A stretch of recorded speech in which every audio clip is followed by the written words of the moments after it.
you can find out the adverb in these sentences or no? Okay, ji. The boy practiced his speech regularly. And what type of adverbs are used in these sentences? The boy practiced his speech regularly. Ma'am, adverb of frequency, regularly. Very well done. The next one, Saad will tell me. The phone kept ringing constantly. Ma'am constantly और ये भी frequency का है। हाँ, ma'am constantly adverb है और ये भी फ्रीक्वेंसी का शो कर है। very Adverb. well done. Ayan Ali, the people have gone out. Ma'am The people have gone where? Out. हाँ, so where answers the adverb of place. I have heard this story before. When, Hadi? When? Ma'am, before, ma'am, adverb of time. Very well done. Are you quite sure, Saad? Are you sure? Are you quite sure? Ma'am ये question को कर रहा है तो उसका नाम भूल गया हूँ मैं एडवर्ब का। No. Are you sure? If I remove this, right? जी So ma'am. this is the simple surety question. But if I ask you, are you quite sure? So this is increasing the degree of surety. So Yes, what ma'am. is this adverb? Adverb of degree. Very well done. Where is the word? Where is the Ma'am, adverb? Quite, ma'am. Okay, G. Hadi, you are driving too carelessly.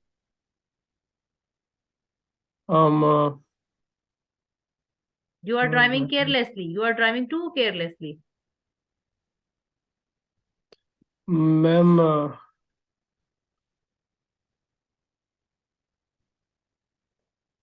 G.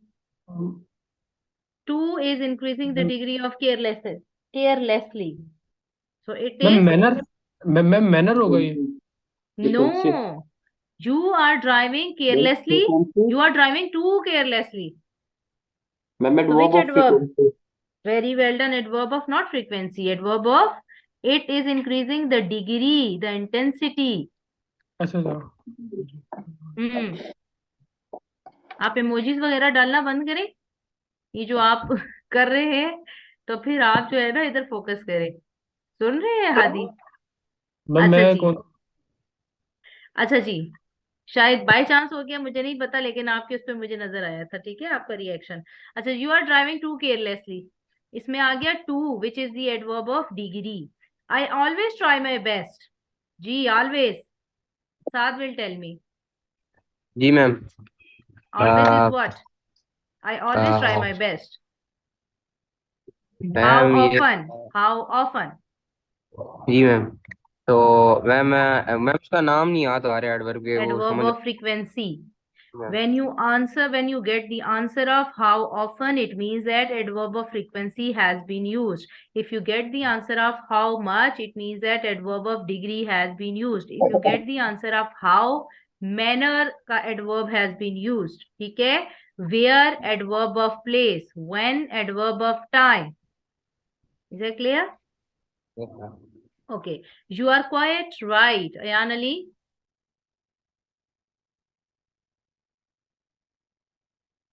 Ayan Ali. Ma'am एक second ma'am, call आ रही है ma'am, आवाज एक second. Okay. Okay, Hadi, tell me, bache.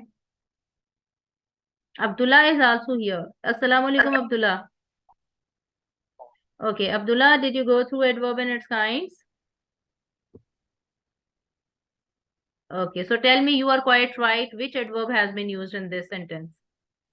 Which kind of adverb? You are quite right. Sorry? No, I have not given any options. Okay, I can give you a hint, okay? You are right. Okay.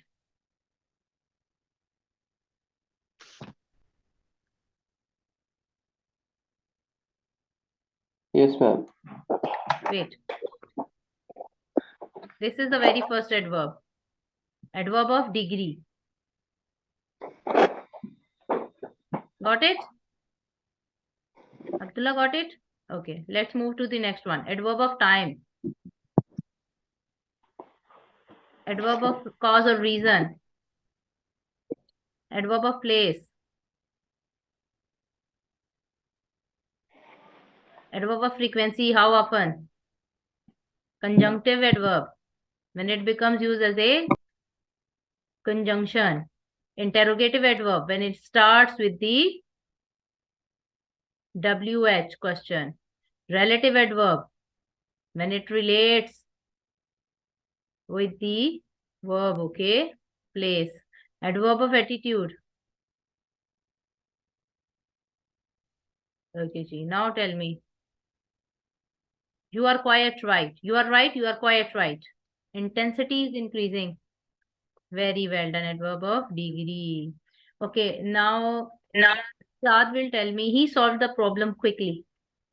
How he ma'am solved the problem? Quickly ma'am, तो ये होगा वो adverb of frequency. Sorry, he solved the problem how? He solved the problem quickly. जी ma'am. How? Degree. How tells you about manner. जी ma'am, sorry, adverb of manner. Adverb of manner.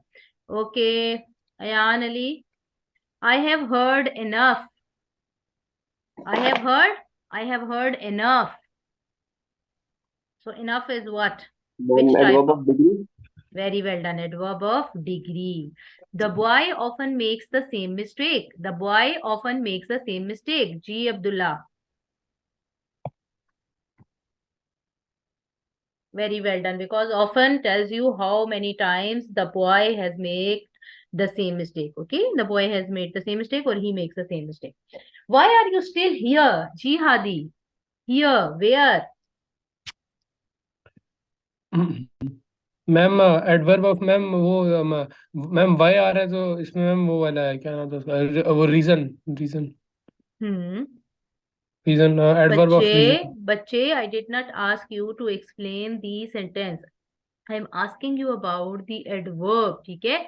Why are you still here? Here is ma'am telling you about what? Ma'am play ma'am ma'am adverb of reason. How?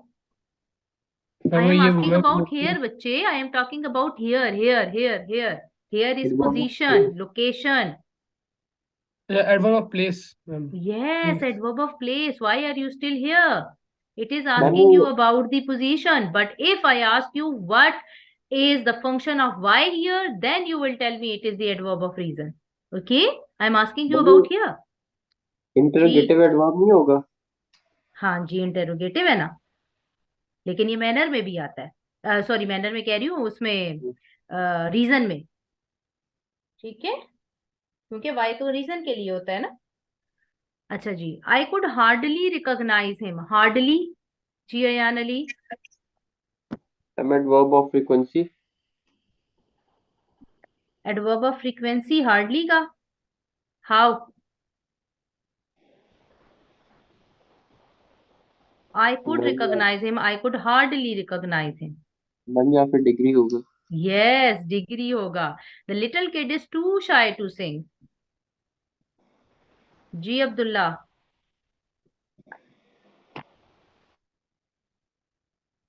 हैं? The little kid is too shy to sing. Beta, two is increasing the degree of the adjective shy.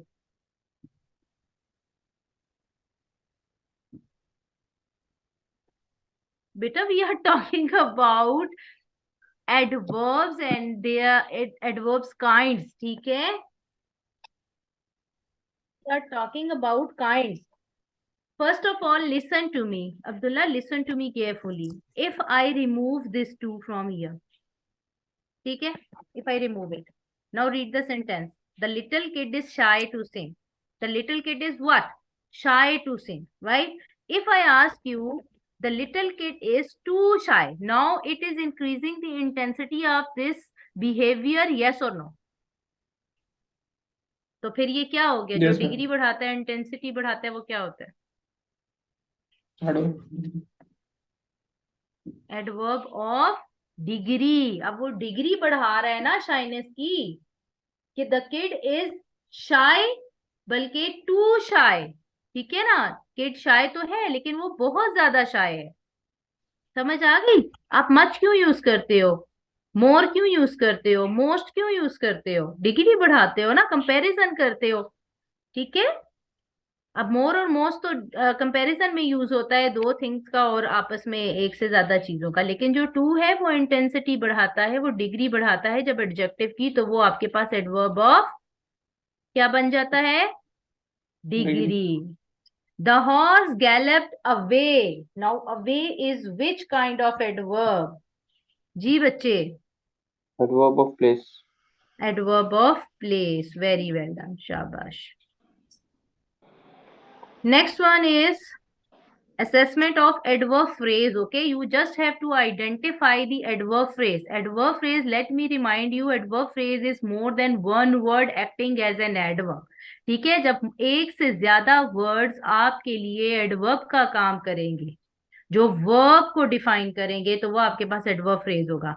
Terry eats like a crazy person. How Terry eats. Ma'am like a crazy person. So this is what adverb phrase. So adverb yes phrase starts from like till a person, right? Is that clear? Okay. Yes yes ma'am. Next one is Dolly is throwing a party at her house tomorrow. साथ नहीं, ये Hadi. Dolly is throwing a party at her house tomorrow. Where Dolly is throwing a party? At her house tomorrow. At her house tomorrow. So more than one words have been used and they are telling you about the place. ठीक है, yes तो ma'am. ये आपके पास आ गया adverb phrase. Are you getting me और no, कि आपको कैसे पता चलेगा कि एडवर्ब नहीं है ये एडवर्ब फ्रेज है। ठीक है। अच्छा जी, the third one Ayan Ali will tell me, he plays with his kids in his free time. When he plays with his kids In his free time. in his free time, so in his free time is word Adverb phrase. adverb phrase, very well done. Next one Abdullah will tell me, she wants to own a business to offer job. Why she wants to own a business? To offer jobs. So your adverb phrase starts from to offer jobs till jobs तक। ठीक है। She looked out the window. Where she looked? Ji Ayan Ali. Out the window. है Abdullah what, नहीं जरूरी तो नहीं है। She looked out the window, उसने बाहर देखा विंडो के। ठीक है जी। She looked out the window. Where she looked Out the window. out the window, so it is answering the question where. Okay, so which is the adverb of place. Next one is Henry played gracefully in the tennis court. How Henry played? Ma'am gracefully in the tennis court. Gracefully in the tennis court. जी। So this is the adverb phrase. Okay, tell me, is any verb used in this sentence except the main verb? Any other verb is used except the main verb? No ma'am. No ma'am. कौन बताएगा? नहीं। So what is gracefully? Ma'am वो ma'am तो adjective है ना। Adverb है। And what is quote? Ma'am Noun है। Very graceful well. Adjective नहीं है। नहीं, हाउ ही प्लेड। जब आपके पास हाउ का आंसर आएगा तो आपके पास एडवर्ब ऑफ मैनर है। ठीक है। लेकिन हमने यहाँ पर चूंकि हमने काइंड्स तो नहीं बतानी, हमने तो एडवर्ब फ्रेज को अंडरलाइन करना है, इसलिए फिर हमने पूरा जितना फ्रेज है जो एडवर्ब का काम कर रहा है तो हमने वो बताना है। ठीक है, क्योंकि ये सारी चीजें आपको एक जगह का बता रही हैं और एक मैनर का बता रही हैं, तो ये पूरा एडवर्ब फ्रेज है। ओके ओके जी। The next one is the child cried loudly for a candy. जी Abdullah. I am asking about the adverb phrase. Where is the adverb phrase in this sentence, Abdullah? The child cried how? How the child cried loudly for a candy. Right, very well done. So this is the adverb phrase. Very well done. Okay, bache. Then at the end, I discussed the adjective with you people. So let me recap the adjective. What is an adjective? Which modifies or describes a noun or a pronoun, right? And it tells you more about actually a noun or a pronoun. For example, I like old houses. I like what? Houses, ठीक है, what type of houses, old houses. वो इसको modify कर रहा है कि मुझे किस किस्म के हाउसेस पसंद है, तो ये ओल्ड जो है it is called an adjective.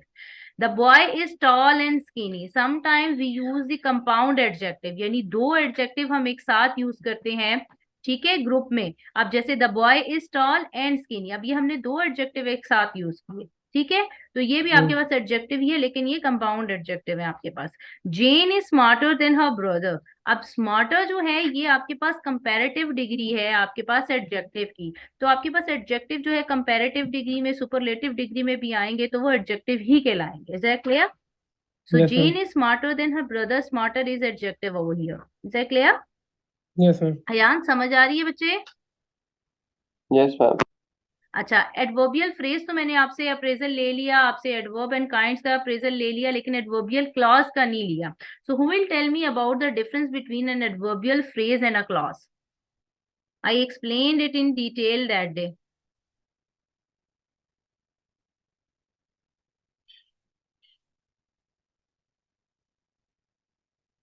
G. The information is written in front of you. You just have to explain it in your own words. Who is going to explain the adverbial clause?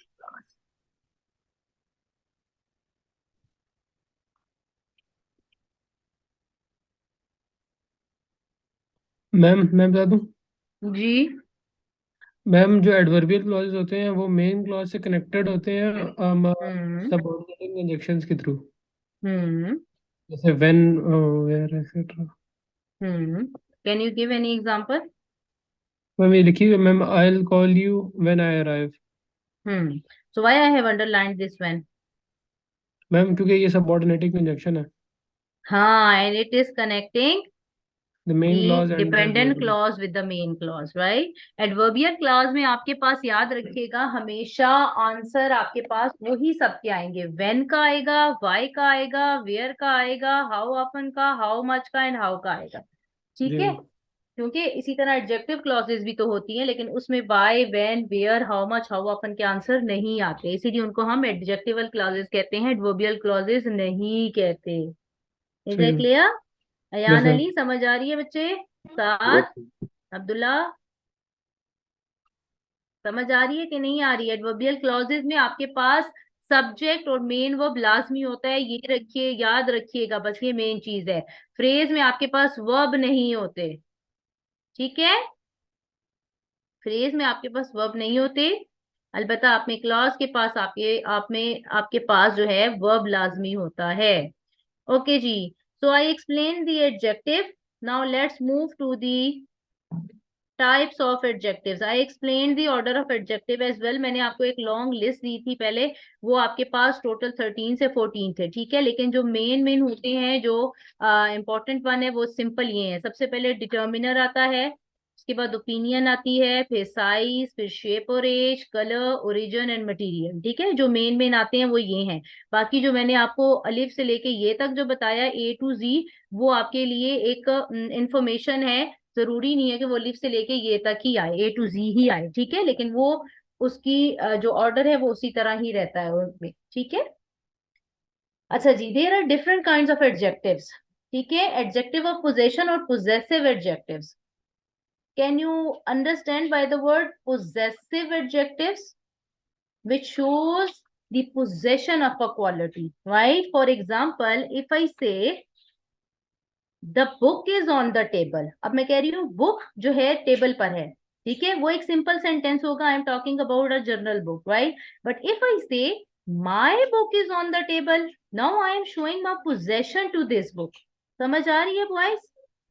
Possessive adjective में आपके पास जितने भी possessive pronounce हैं वो use होते हैं, लेकिन वो नाउन के बारे में बताते हैं, इसलिए वो फिर पोजेसिव प्रोनाउन का वर्क नहीं करते, एडजेक्टिव का यानी पोजेसिव एडजेक्टिव का काम करते हैं। आर यू गेटिंग मी और नो? साथ अयान अली समझ आ रही है? याद रखिए, कोई भी नाउन, कोई भी एडजेक्टिव या कोई भी ऐसा वर्ड जो आपको नाउन के बारे में बताएगा, ठीक है, जो नाउन के बारे में बताएगा, चाहे वो कोई भी वर्ड हो, वो हमेशा उसका एडजेक्टिव कहलाएगा। समझ आ गई? अब माई तो आपके पास पोजेसिव प्रोनाउन है ना, ऐसा ही है कि नहीं है अयान अली, ऐसा है कि नहीं? Yes ma'am. ऐसा ही है ना। लेकिन यहाँ पर हमने इसको पोजेसिव एडजेक्टिव का नाम क्यों दिया? क्योंकि ये बुक को डिफाइन कर रहा है जो नाउन है। ठीक है, माई book is on the table, my is the possessive adjective. Do you have your CD with you? अब ये सीडी को डिफाइन योर कर रहा है, so this is the possessive adjective. Next जो आपके पास टाइप है that is called the interrogative adjective. ठीक है, इंटेरोगेटिव एडजेक्टिव क्या होते हैं? that is used to modify a noun or a pronoun by asking a question is called an interrogative adjective. There are only few adjectives that can be termed as interrogative adjectives. They are whose, what and which. Only आपके पास ये तीन ही interrogative adjective हैं, ठीक है? क्योंकि ये ही ऐसे हैं तीन जो हमेशा आपसे क्वेश्चन में यूज होते हैं, इसी से क्वेश्चन स्टार्ट होता है। For example, which team scored higher in the last match? Now I am talking about this team, which is a noun. So this which is interrogative adjective, क्योंकि ये question भी पूछ रहा है और ये डिफाइन भी कर रहा है। क्वेश्चन किसके बारे में पूछ रहा है? मॉडिफाई भी कर रहा है टीम पे। समझ आ गई कि नहीं आई? समझ आ रही है कि नहीं आ रही? अब्दुल्ला, समझ आ रही है बच्चे कि नहीं? ठीक है, इसी तरह आपके पास नेक्स्ट है, do you know whose bags these are? अब हुज बैग्स, अब मैं बैग्स के बारे में पूछ रही हूँ तो ये हुज जो है ये आपके पास इंटेरोगेटिव एडजेक्टिव का काम करेगा। ठीक है, फिर आ गया अब आपके पास तीसरी काइंड एडजेक्टिव की, डिमॉन्स्ट्रेटिव एडजेक्टिव। डिमॉन्स्ट्रेटिव एडजेक्टिव में क्या होता है? जो डिमॉन्स्ट्रेट करते हैं आइदर समथिंग इज हियर और देयर। ठीक है, for example if I say this is my laptop, that is your laptop, these are my laptops, those are your laptops, this, these, that, those, ये आपके पास demonstrative जो है आपके पास adjectives हैं। ठीक है, समझ आ गई? For example, this girl is taller than रोजी। अब now this word is, this demonstrative pronoun is telling you about this girl. तो यहाँ पर ये डिमॉन्स्ट्रेटिव प्रोनाउन नहीं रहा, यहाँ पर ये डिमॉन्स्ट्रेटिव एडजेक्टिव बन गया। वॉइस समझ आ रही है कि नहीं आ रही है? यान मुझे बहुत कंफ्यूज लग रहे हैं। यान समझ आ रही है कि नहीं आ रही? Yes ma'am. देखो याद रखो बच्चे, ऐसा वर्ड चाहे वो प्रोनाउन हो जो भी हो, ठीक है, अगर वो आपके पास दूसरे नाउन के बारे में बताएगा ना, वो हमेशा उसका एडजेक्टिव बनेगा। जैसे मैं कहती हूँ रेड कार, अब रेड तो एक कलर का नेम है, वो खुद नाउन है, ऐसा ही है ना, है कि नहीं ऐसा? फॉर एग्जाम्पल मैं कहती हूँ रेड कार, अब अगर मैं इन दोनों को अलहदा करूं, ठीक है, तो ये कलर का नेम है, ये कार है, तो ये दोनों नाउन है। लेकिन जब मैं इन दोनों को इकट्ठा करके यूज करती हूँ तो अब्दुल्ला रेड क्या बन जाएगा?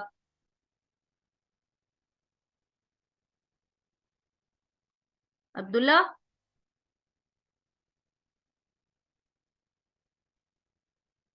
क्या क्या कह रहे हैं बेटा? मुझे समझ नहीं आई। तो मैं यही तो समझा रही हूँ इतनी देर से, आप कहाँ बिजी हैं बेटा? जी, अच्छा बेटा मेरी बात सुने, देखिए गौर से सुने। Hadi, turn on your camera बेटा, वेयर आर यू? हादी बताइए, यहाँ पर रेड जो है अगर अलग अलग वर्ड में देखूं तो red is a noun, car is a noun. अगर मैं रेड कार कर दूं, ठीक है, अगर मैं रेड कार कर दूं तो रेड कार के बारे में डिफाइन करेगा तो रेड क्या बन जाएगा? मैम मेरा एडजेक्टिव बन जाएगा नाउन का, एडजेक्टिव कार। बन जाएगा। ठीक है, तो इसी तरह याद रखिए, कोई भी ऐसा वर्ड, चाहे वो डिमॉन्स्ट्रेटिव प्रोनाउन हो, चाहे वो इंटेरोगेटिव हो, कोई भी वर्ड हो, ठीक है, अगर वो नाउन के बारे में बताएगा तो हमेशा उसका एडजेक्टिव बन जाएगा। ठीक है, फिर वो जो भी काइंड होगी हम उसका नाम देकर कहेंगे। जैसे दिस जो है ये डिमॉन्स्ट्रेटिव प्रोनाउन है, तो ये एडजेक्टिव का काम कर रहा है, तो हमने कह दिया कि डिमॉन्स्ट्रेटिव एडजेक्टिव है। अब्दुल्ला, आप समझ आ रही है बच्चे? साथ को समझ आ रही है? तो ये चीज हमेशा देखना है आपने कि what is the function that word is playing in the sentence. आपने फंक्शन चेक करना है कि वो कौन सा फंक्शन कर रहा है उस सेंटेंस में। ओके जी, the next one is compound adjectives. Compound adjective क्या होते हैं? जब वो दो वर्ड्स इकट्ठे करके यूज होते हैं। ठीक है, for example, curly heard, cotton tailed, absent minded, happy go lucky, और याद रखिए जो कंपाउंड एडजेक्टिव होंगे वो हमेशा हाइफन से जुड़े हुए होंगे, हाइफन मस्ट बी यूज्ड, ठीक है।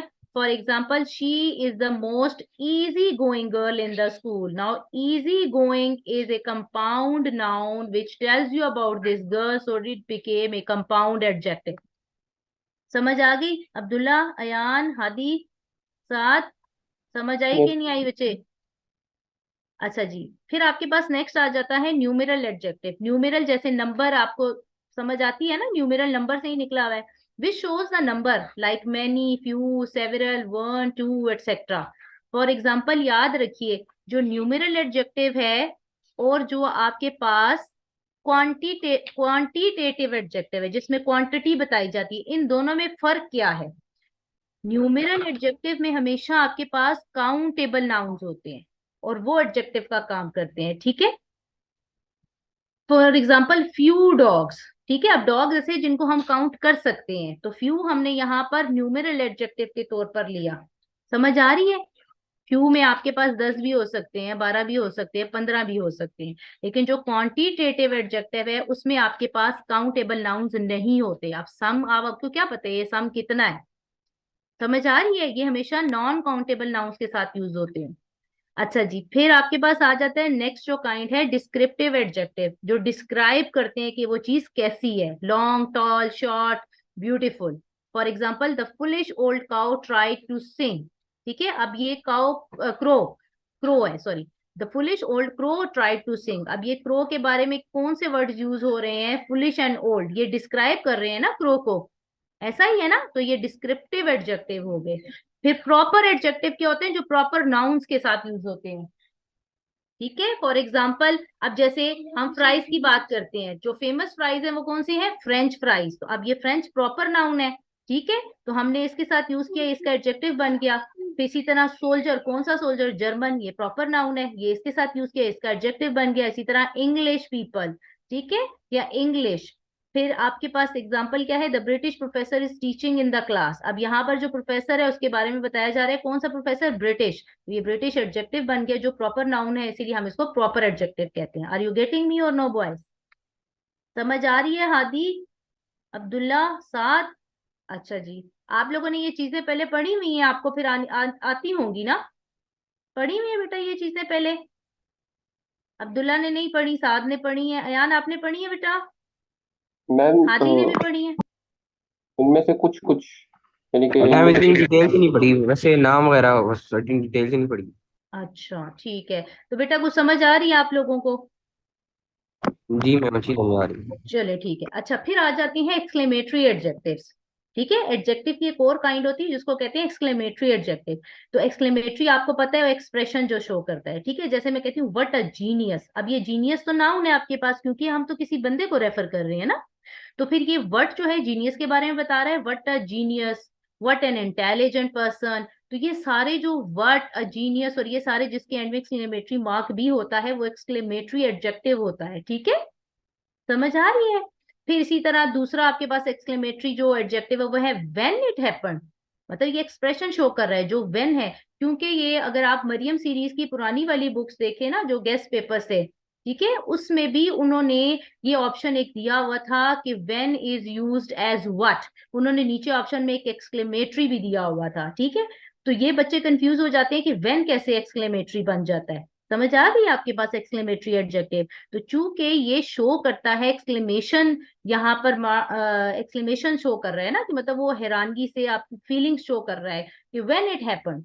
तो यहाँ पर व्हेन जो है एक्सक्लेमेटरी एडजेक्टिव है और ये फिर आपके पास एक्सक्लेमेशन में आता है। Is it clear? Abdullah, are you getting me और नो बच्चे? अयान को समझ आ रही है? अयान अली, साथ? अच्छा जी, फिर नेक्स्ट आ जाता है क्वांटिटेटिव एडजेक्टिव। ये बहुत इजी है, क्वांटिटी बताता है, जैसे सम है, मच है, लिटिल है, एनी है, हाफ है, होल है। यू के नॉन काउंटेबल्स के साथ यूज होता है, तो इसलिए इसमें 1, 2, 3, मैनी, फ्यू ये नहीं लगेंगे, ठीक है। समझ आ रही है? ही एट सम राइस, क्या राइस काउंटेबल नाउन है? नहीं ना, तो इसलिए क्वांटिटेटिव एडजेक्टिव जो है वो हमेशा ऐसे होते हैं जो नॉन काउंटेबल नाउन्स के साथ लगते हैं, ठीक है। नॉन काउंटेबल नाउन्स के साथ, अनकाउंटेबल नाउन्स के साथ। ऑर्डिनल एडजेक्टिव, ऑर्डिनल, ऑर्डर, ठीक है, जो ऑर्डर बताता है चीजों का कि वो किस उसमें हुई, पहले नंबर पर आए, थर्ड आए, फोर्थ आए, फिफ्थ आए, वो ऑर्डर बताता है। जैसे ordinal adjective is a number that tells you about the order of the things. For example, Natalie's first car was a Mercedes 1999। उसकी जो पहली कार थी, कौन सी कार थी? First car. तो ये आपके पास ऑर्डिनल एडजेक्टिव होगा, क्योंकि ये आपको पोजीशन बताता है, ऑर्डर बताता है। अगर यहाँ मैं लिखती लास्ट कार, तो फिर भी वो लास्ट जो है आपके पास ऑर्डिनल एडजेक्टिव होता। समझ आ रही है? Boys, are you getting me? Abdullah? Okay ji. Now let's move to adjectival phrases and clauses. Okay. So same goes with the adjectival phrase कि जब more than one word tells you more about a noun or a pronoun. ठीक है, बजाय one word के जो adjective का काम करते हैं, अगर more than one word adjective का काम करेंगे तो वो एडजेक्टिवल फ्रेज होगा। अगर वर्ब के साथ कोई क्लॉज पूरा लगा और उसने सब्जेक्ट के बारे में बताया या ऑब्जेक्ट के बारे में उस सेंटेंस में बताया, तो वो एडजेक्टिवल क्लॉज बन जाएगा। ठीक है, for example, an adjectival phrase is a phrase that contains an adjective but there is more to it than that. As a whole, an adjective phrase is a phrase that acts as an adjective by describing a noun. For example, she was taller than her classmates. She was what? Taller than her classmates. अब ये पूरे चार words जो हैं ये explain कर रहे हैं शी के बारे में। समझ आ रही है? साथ क्या बेटा आप जो है एक्शंस भेज रहे हैं, तो समझ नहीं आ रही मुझे। मैम मैं कह रहा हूँ यस, समझ आ रही है। अच्छा जी, चलें ठीक है। तो यहाँ पर more than one word she के बारे में बता रहे हैं, ये प्रेडिकेट है और ये आपके पास एडजेक्टिवल फ्रेज है, क्योंकि ये शी के बारे में बता रहे हैं जो प्रोनाउन है। ठीक है, Lisa is always what? Full of life. अब ये लीजा के बारे में बता रहे हैं कि वो कैसी है? फुल ऑफ लाइफ है। तो फुल ऑफ लाइफ आपके पास एडजेक्टिवल फ्रेज है। ठीक है अब्दुल्ला, हादी, समझ आ रही है बच्चे? अच्छा जी। फिर आपके पास है his car is what? A way too expensive. ये मैंने उस दिन भी एक्सप्लेन किया था और हादी ने मुझे बताया था कि इसमें ये जो है एडजेक्टिवल फ्रेज है ना हादी? याद आया आपको? अच्छा जी, अब आ जाते हैं। याद रखिए कि एडजेक्टिवल फ्रेजेस में एडवर्ब्स भी हो सकते हैं। ठीक है, जैसे it was a deliciously sensational play, जैसे मैंने उस दिन भी एक्सप्लेन किया कि डिलीशियसली जो है ये एडवर्ब है, लेकिन ये चूंकि इसके साथ यूज हुआ है और ये सब्जेक्ट, इसको प्ले को डिफाइन कर रहे हैं जो ऑब्जेक्ट है, तो इसलिए ये एडजेक्टिवल फ्रेज में ही आएगा। His hair shockingly dyed pink surprise his parents, ये भी सेम ही है। अब आ जाते हैं एडजेक्टिवल क्लॉज में, जिसको हम रिलेटिव क्लॉज भी कहते हैं। रिलेटिव क्लॉज, रिलेटिव कौन होते हैं? Who will tell me? Who are relatives? Hmm? Saad, unmute your mic, बच्चे। मैम जो दो दो सेंटेंसेस को रिलेट करनी। रिलेटिव्स कौन होते हैं आपके? रिलेटिव्स कौन है? क्या लगते हैं आपके? उनको हम रिलेटिव क्यों कहते हैं? जिनके साथ आपका ब्लड का रिलेशन होता है या जिनका आपके साथ कोई रिश्ता होता है। ठीक है, तो रिलेटिव क्लॉज क्या होते हैं? जो आपके पास जो सब्जेक्ट होता है, जिसके बारे में बात हो रही होती है, वो उसको रिलेट करते हैं। जैसे अगर मैं ये वाला सेंटेंस निकाल दूं यहाँ से, ठीक है, अगर मैं ये निकाल दूं clause, the movie was inspirational. Inspirational, Ayaan Ali look at the बच्चे screen. The movie was inspirational. अब मैं बात करती हूँ कौन सी मूवी, कौन सी movie was inspirational?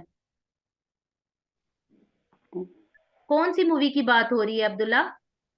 Ma'am that was seen yesterday. That we watch yesterday, very well done. तो अब ये पूरा जो क्लॉज है जिसमें वर्ब यूज हुआ है, ये मूवी के बारे में बता रहा है जो नाउन है। समझ आ गई? तो ये आपके पास क्या हो गया? Adjectival clause. समझ आ रही है कि नहीं आ रही बॉयज? समझ आ रही है? तो अब ये कोई इतना मुश्किल नहीं है, it's not a rocket science. ठीक है, बहुत इजी है। कोई भी वर्ब वाला क्लॉज अगर सब्जेक्ट या ऑब्जेक्ट के बारे में बताएगा तो एडजेक्टिवल क्लॉज बन जाएगा। अगर उसमें मोर देन वन वर्ड है लेकिन वर्ब नहीं है, तो वो आपके पास एडजेक्टिवल फ्रेज बन जाएगा और वो नाउन के बारे में बताएगा। समझ आ गई? ओके जी, next one is preposition. A preposition is a word used to link nouns, pronouns और phrases to other words within a sentence. preposition बहुत easy, और जब मैं आपको मॉडल पेपर्स करवा रही थी तो मैंने तब भी आपको एक्सप्लेन किया था कि there are different types of prepositions. ठीक है, preposition of place, preposition of time, preposition of direction, preposition of movement, etc. ठीक है, अभी हम इनको पढ़ते हैं डिटेल में। सबसे पहले मुझे बताइएगा आप कि यहाँ पर कौन सा preposition यूज हुआ है, which type of preposition has been used here. I prefer to read in the library. In is what? Which type of preposition? जी अब्दुल्ला, अब्दुल्ला आप कैमरा घुमाई जा रहे हो और मेरा सर घूम रहा है आपके कैमरे के साथ साथ। जी Abdullah, Abdullah you don't have any copy या पेंसिल विद यू बच्चे? आपको आप बेशक इसकी ना स्क्रीनशॉट्स ले लें, ठीक है, कोई इशू वाली बात नहीं है, आप लोगों के पास रिकॉर्ड रहेगा, ठीक है। पता नहीं साद और हाथी कहाँ रह गई, चले मैं ये तब तक करवाती हूँ, नवाते हैं तो फिर मैं उनको करवा दूंगी। अच्छा boys, so what is a preposition which tells you about the position, ठीक है, जो लिंक करते हैं नाउन को प्रोनाउंस को कि वो कहाँ पर है, उसकी पोजीशन के बारे में बताते हैं, ठीक है। फिर there are different kinds of prepositions. For example, we have preposition of time, we have preposition of place, we have preposition of movement or direction, we have prepositional phrase and phrasal preposition. I am going to explain them one by one, ठीक है। सबसे पहले time का करते हैं। They are use to help indicate when something happened, happens और will happen, ठीक है। For example years, months, seasons, centuries and times of days use the preposition in. याद रखो, सीजन्स के लिए, मंथ्स के लिए, सेंचुरीज के लिए आप कहते हो ना he completed his work in the 18th century, कभी आपने सुना है on the 18th century, in the 18th century होता है, ठीक है।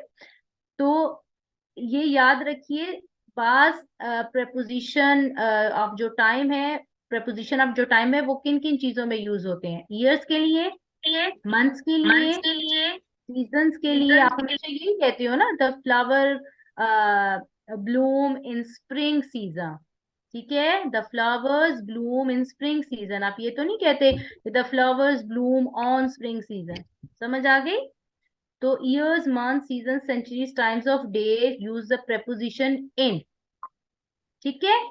हादी साथ समझ आ रही है। For example I was born on July 4th 1982, यहाँ चूंकि आपके पास मंथ दिया हुआ है उसके साथ डेट दी हुई है, इसलिए यहाँ ऑन आया है, इन नहीं आया, ये याद रखिए। अगर मैं सिर्फ करती कि आई वॉज बोर्न जुलाई तो यहाँ पर फिर इन आता, ऑन नहीं आता, समझ आ गई। जहां पर आपके पास डेट दी होती है वहां पर आप ऑन यूज करते हो, इन यूज नहीं करते। मत, क्योंकि वहां पर आपके पास ईयर है, अभी मैंने बताया year, month, season, centuries and times of day के लिए हम इन यूज करते हैं। ये देखिए ऊपर मैंने ये इन्फॉर्मेशन लिखी हुई है ना, पढ़े जरा इसको, समझ आ रही है अब्दुल्ला, ठीक है ना। हाँ जी, क्योंकि ये डेट दी हुई है ना, जब डेट दी होगी ना तो यहाँ पर फिर आपके पास इन नहीं लग सकता। ऐसे अगर मैं इसको हटा देती हूँ, देखो कंप्यूटर भी उसको कह रहा है, रेड कर दिया उसने कि यह गलत है कि यहाँ इन आता है। आई वॉज बोर्न इन जुलाई, क्योंकि मंथ में हमेशा इन आते हैं, ऑन तो आता नहीं है, समझ आ गई।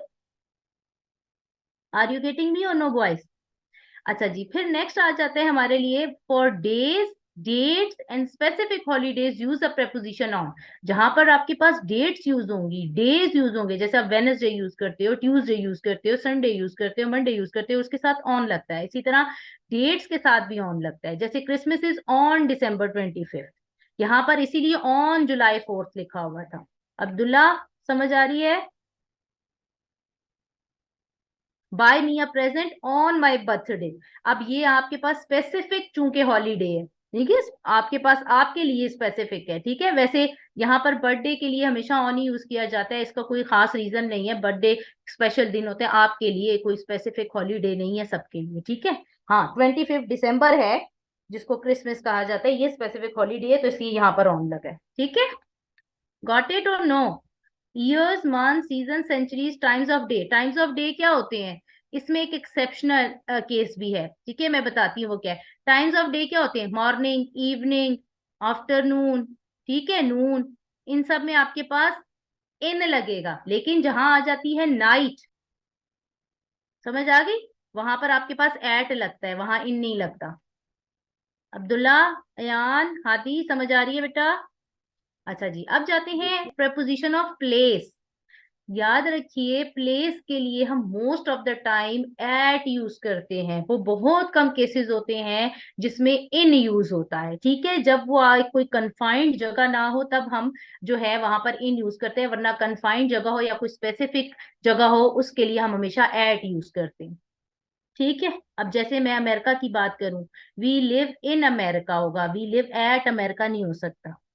समझ आ रही है, क्योंकि वो एक कन्फाइंड जगह नहीं है, वो बहुत बड़ा है, क्योंकि उसमें डिफरेंट स्टेट्स हैं आपके पास। समझ आ रही है कि नहीं आ रही? आ रही है बॉयस? अच्छा जी। फिर आ Yes, जाता है, एग्जाम्पल देती हूँ, फिर उसके बाद नेक्स्ट वाले पे जाती हूँ। We can meet at the cross road. अब यहाँ पर चूंकि एक स्पेसिफिक जगह दी है कि हम इधर मिलेंगे, तो इसलिए यहाँ पर एट लगा हुआ है। ठीक है, next is preposition of movement या direction. They describe how something or someone moves from one place to another. For example, आप ये कह सकते हो ना कि I am moving towards the end of the road. अब towards क्या है, ये आपकी डायरेक्शन बता रहा है। डेफोडिल्स में जो विलियम वर्ड्सवर्थ था, he was walking along the river. वो उसकी बता रहे हैं ना पोजीशन के, वो कहाँ फिर रहा था, वो उसकी डायरेक्शन बता रहा था, अलोंग द रिवर। तो अलोंग आपके पास प्रेपोजिशन ऑफ डायरेक्शन हो गया, मूवमेंट हो गया। समझ आ रही है boys? Mike travelled across America on his motorbike. अब अक्रॉस जो है ये प्रपोजिशन है और जो बता रहा है कि वो अमेरिका के गिर्द घुमा मोटरसाइकिल पर। ठीक है, he is moving towards the river. फिर आ जाता है prepositional phrase. What is the difference between the prepositional phrase and the phrasal preposition? देखो बच्चे, एक चीज हमेशा याद रखो, ये बच्चे कंफ्यूज करते हैं। जो prepositional फ्रेज होती है वो फ्रेज हमेशा preposition से स्टार्ट होती है। जैसे द गर्ल हिड वेयर, कहाँ छुपी वो, अंडर द टेबल। ठीक है, अब ये अंडर prepositional फ्रेज है आपके पास। समझ आ रही है? अंडर आपके पास prepositional फ्रेज इसलिए क्योंकि अंडर आपके पास preposition है। तो अंडर द टेबल जो है ये आपके पास prepositional फ्रेज है और ये आपकी पोजीशन बता रहा है कि उस गर्ली के वो कहाँ छुपी। लेकिन जो फ्रेजल preposition है उसमें क्या है, it is not a prepositional phrase but a combo of two or more words functioning as a preposition। याद रखिए, ये जरूरी नहीं है कि आपके पास preposition से स्टार्ट हो। In spite of being a good player he was not selected. अब यहाँ पर इंस्पाइट ऑफ, अब ये देखो more than one word use हुआ है और एक जो है ना, एक preposition यूज नहीं हुआ। preposition हम यूज क्यों करते हैं, पोजीशन बताने के लिए। अब यहाँ पर ये पोजीशन नहीं बता रहे। समझ आ रही है? इसलिए ये prepositional फ्रेज नहीं है, ये फ्रेजल preposition है। समझ आ रही है कि नहीं आ रही बॉयज?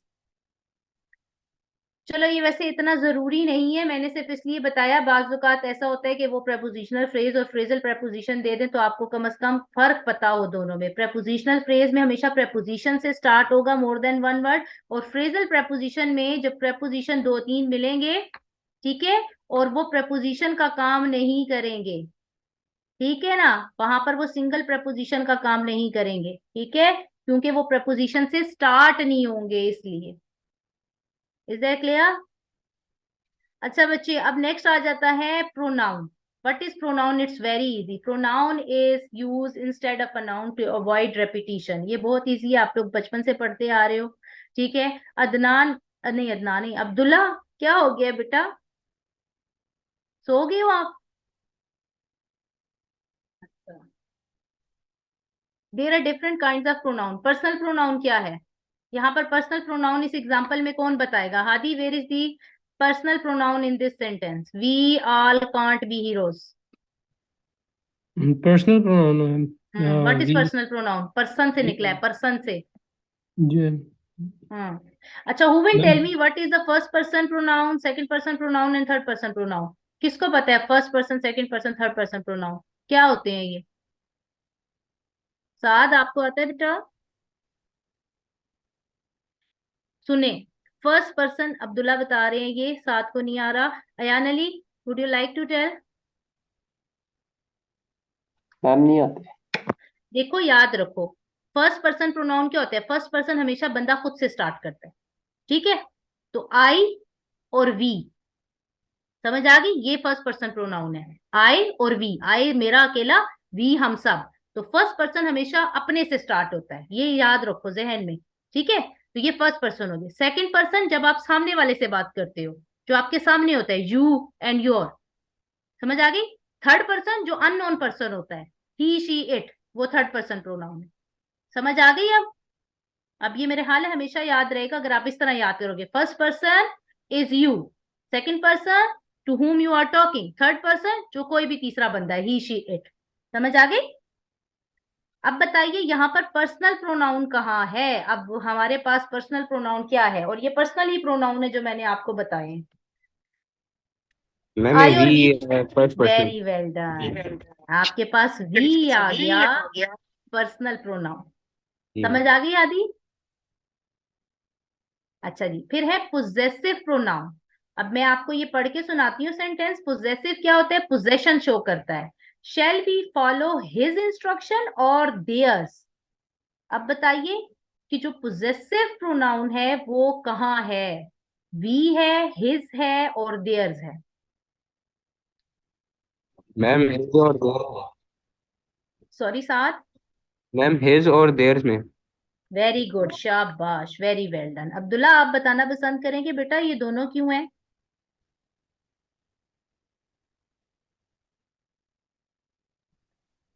मैं बताऊं? Very well done. जी हादी बताएं। मैम उनकी पोजीशन शो कर रहे हैं ये लोग वेरी तो वेल डन, वो बता रहे हैं कि हम उसकी इंस्ट्रक्शन जो है वो फॉलो करें या उनकी करें। तो ये दोनों चूंकि इंस्ट्रक्शन के बारे में बता रहे हैं और ये अपनी पोजेशन इंस्ट्रक्शन के ऊपर शो कर रहे हैं, इसलिए ये दोनों है। Very well done. इंटेरोगेटिव तो बहुत ही आसान है, WH के साथ जो क्वेश्चन स्टार्ट होता है और जो आपके पास प्रोनाउन के तौर पर यूज होता है, यानी जब आपके पास सब्जेक्ट यूज नहीं होता, सब्जेक्ट की जगह पर आपके पास ये प्रोनाउन WH वाला यूज होता है। ठीक है, for example he she it के बजाय आपके पास सब्जेक्ट जो होता है वो हु होता है। ठीक है, whom होता है, what होता है। समझ आ गई? For example who told you to do that. अब ये हु बंदे को रेफर कर रहा है ना कि आपको किसने बताया कि आप ये करो। तो यहाँ पर ये सब्जेक्ट के तौर पर यूज हुआ है, इसलिए ये इंटेरोगेटिव प्रोनाउन है। Ayaan Ali, are you getting me और नो? यस। अब्दुल्ला को समझ आ रही है? अब्दुल्ला कुछ भी नहीं लिख रहे। और अब्दुल्ला आप बेटा अभी तो समझ आ रही है लेकिन बाद में भूल जाओगे सब कुछ, ये मेरी गारंटी है आपको कि आप अगर नहीं लिखोगे आप भूल जाओगे। रिफ्लेक्सिव प्रोनाउन याद रखिए, रिफ्लेक्सिव प्रोनाउन में हमेशा सेल्फ आता है। ठीक है, better to do it yourself. जहां पर सेल्फ आया वो आपके पास रिफ्लेक्सिव प्रोनाउन है। इसका बस एक ही तरीका है याद रखने का, जहां पर सेल्फ आया first person second person third person pronoun के साथ, वो हमेशा आपके पास रिफ्लेक्सिव है। ठीक है, समझ आ गई? Better to do it yourself, he did it himself. समझ आ रही है कि नहीं आ रही? अच्छा जी, अब बताइए इंटेंसिव में मैंने क्या यूज किया? The cat itself open the door. यहाँ पर भी सेल्फ आ रहा है, रिफ्लेक्सिव में भी सेल्फ है, तो दोनों में फर्क क्या है? रिफ्लेक्सिव प्रोनाउन इंटेंसिव प्रोनाउन में फर्क क्या है? यू मैम माइट वो have use heard ma'am about क्या it. As well itself है मैम। इट हमेशा नॉन लिविंग के लिए होता है, लेकिन नहीं नहीं बेटा, मेरा क्वेश्चन ये नहीं है यार, मेरा क्वेश्चन ये है कि जो रिफ्लेक्सिव प्रोनाउन है उसमें मैंने आपको बताया ना कि जहां सेल्फ यूज होगा first person second person third person के साथ, तो वो आपके पास रिफ्लेक्सिव होगा। ऐसे ही बोला ना? जी अब्दुल्ला?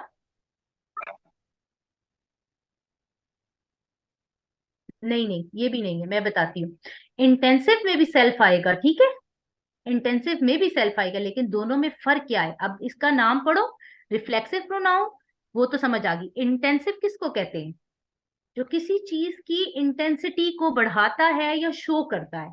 तो जो इंटेंसिव प्रोनाउन है ना, याद रखो वो हमेशा सब्जेक्ट के बाद लगता है और उस सब्जेक्ट के बारे में डबलिंग करता है, यानी उसके बारे में दूसरी बार बताता है। फॉर एग्जाम्पल हम ये भी तो कह सकते थे ना, the cat open the door, खत्म बात। लेकिन उसने सेंटेंस में क्या है? The cat itself open the door.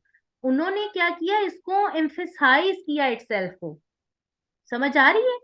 तो इसलिए इट सेल्फ यहाँ पर आपके पास इंटेंसिव है, इसमें भी सेल्फ लगेगा, लेकिन याद रखिए वो सब्जेक्ट के बाद लगेगा और सब्जेक्ट के बारे में इंटेंसिफाई करेगा उसको, उसकी इंफॉर्मेशन को इंटेंसिफाई करेगा, सब्जेक्ट को इंटेंसिफाई करेगा।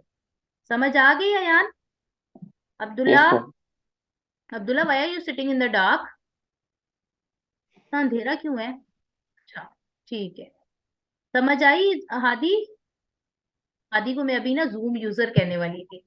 अच्छा जी, तो तो आदि समझ आ गई इन दोनों में फर्क क्या है? याद रखिए कि योर सेल्फ इट सेल्फ, दोनों सेम ही है, सेल्फ सेल्फ लगता है, लेकिन इंटेंसिव में सब्जेक्ट के फौरन बाद वो लगेगा और वो सब्जेक्ट के बारे में दूसरी बार इंफॉर्मेशन देगा। ठीक है, ही डिड इट हिमसेल्फ, अगर मैं कहती हूँ ही डिड इट हिमसेल्फ, तो इंटेंसिफाई कर रहा है कि उसने खुद ही किया। समझ आ गई? फिर आता है डिमॉन्स्ट्रेटिव, वो वही है, दिस दैट दीज दोस। ठीक है, ये चार ही होते हैं। This is the one I left in the car. अब ये जो दिस है ये प्रोनाउन है और ये डिमॉन्स्ट्रेट कर रहा है कि ये वो है जो मैंने गाड़ी में छोड़ा। ठीक है, फिर इनडेफिनेट, जो डेफिनेट ना हो, जिसके बारे में ना पता हो, वो ऑल भी हो सकता है, सम भी हो सकता है, वन भी हो सकता है, फ्यू भी हो सकता है, somebody, nobody, all of us, few of us, many of us, जिसमें कोई नाम ना हो, सब्जेक्ट ना हो कि वो लड़का है, लड़की है, ही है, शी है, इट है, क्या है, तो वो इनडेफिनेट होगा। ठीक है, समझ आ रही है? We are all in a gutter but some of us are looking at stars. ठीक है, हम सब डूबे हुए हैं, यानी हम सब जिहालत में हैं, लेकिन कुछ हमारे अंदर बंदे ऐसे हैं कि जो रोशनी की तरफ देखते हैं, यानी हम जिहालत। गटर का मतलब ये नहीं है जो ओरिजिनल गटर होता है, ये विलियम शेक्सपियर का लिखा हुआ प्ले है, उसके बारे में बात हो रही है। तो वो कह रहा है कि हम जो है एक जहालत में डूबे हुए हैं। ठीक है, लेकिन फिर भी हमारे अंदर बाज लोग ऐसे हैं जिनमें होप है। ठीक है, तो ये ऑल और सम जो है ये इनडेफिनेट है। ये ऑल किसको रेफर कर रहे हैं हमें नहीं पता, सम किसको रेफर कर रहे हैं, इनडेफिनेट है। ठीक है, Abdullah turn on the camera. Reciprocal क्या होता है? रेसिप्रोकल में हम अवॉइड करते हैं रेपिटिशन को। किस चीज की रेपिटिशन को, मैं अभी बताती हूँ आपको, एक मिनट ठहरे। अब देखिए बेटा, मैं यहां लिखती हूँ I gave a gift to, I gave a gift to Hadi. ठीक है, and Hadi gave a gift to me. समझ आ गई? अब ये सेंटेंस है, समझ आ रही है कि नहीं आ रही?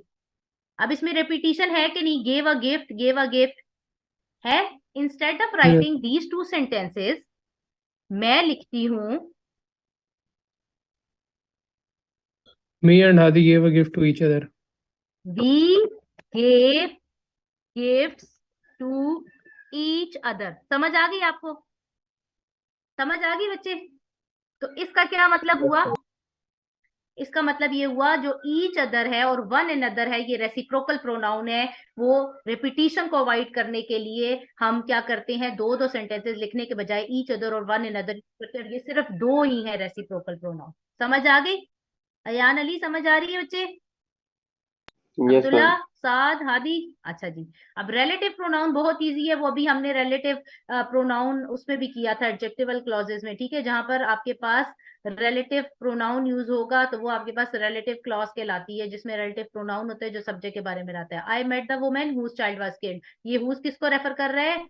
उस वुमेन को। ठीक है, ये जिसका बच्चा कत्ल किया गया था, तो ये सब इसके बारे में बता रहे हैं। तो ये रिलेशन कायम कर रहे हैं, इसलिए ये रिलेटिव प्रोनाउन। आई होप कि it's clear to you, yes और नो बॉयज? समझ आ यस गई? मैम।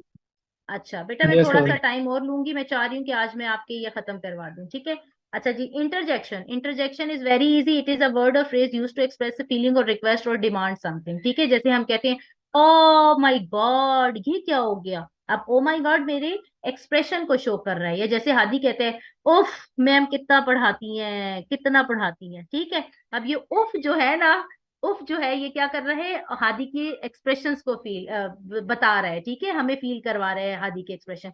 तो ये जो वर्ड्स होते हैं जिसके साथ एक्सक्लेमेटरी मार्क होता है, ये इंटरजेक्शन होता है। समझ आ गई? जैसे हम कहते हैं ना ये क्या सुन लिया मैंने, जो ये जो है ना, ये आपके एक्सप्रेशन को शो कर रहा है। तो ये क्या हो गया आपके पास, ये आ गया आपके पास इंटरजेक्शन। समझ आ गई? अच्छा जी। अब आपके पास ग्रीटिंग इंटरजेक्शंस भी होते हैं। ठीक है, जैसे हे हाउ आर यू, जैसे बॉयज अक्सर करते हैं। ठीक है, इस तरह मिलते हैं ना तो कहते हैं हे किधर जा रहे हो, हाय क्या कर रहे हो। ठीक है, तो ये जो है ना सारे आपके उर्दू के एक्सप्रेशंस भी इसी तरह ही होते हैं और इंग्लिश के भी सेम सेम होते हैं। ठीक है, अब जैसे ये बाय वाला है, bye hope to see you tomorrow, या फिर see you soon, drive safe, ये सारे आपके पास इंटरजेक्शन है। साथ और हादी कहाँ गए, हादी कहाँ चले गए? साथ वर्ड्स बनी बेटा। क्यों हंसी आ रही है आपको? नहीं नहीं मैम कुछ नहीं। अच्छा चलिए सही है। इंटरजेक्शन की समझ आ आ गई मैं गई? वापस। It's not very difficult.